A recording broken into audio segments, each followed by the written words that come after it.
here with Studio on the Lake on the watercolor side. Hey, this is a little mix matched, just a simple gnome, goofy looking fellow.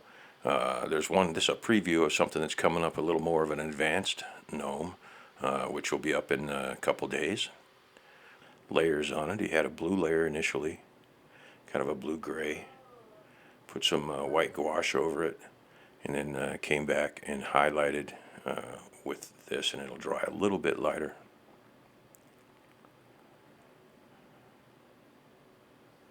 And you can work the heck out of this stuff, or you can just go straight forward. So now I've come back. You see how the white gouache has dulled down quite a bit.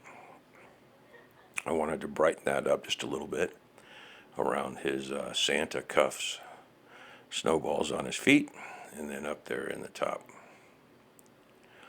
Then I was looking at the letters and thought, well, that'd be kind of fun to just put a white liner in there. And I almost lost the this much, but you can still get the this much when, even though I went over it with the gouache.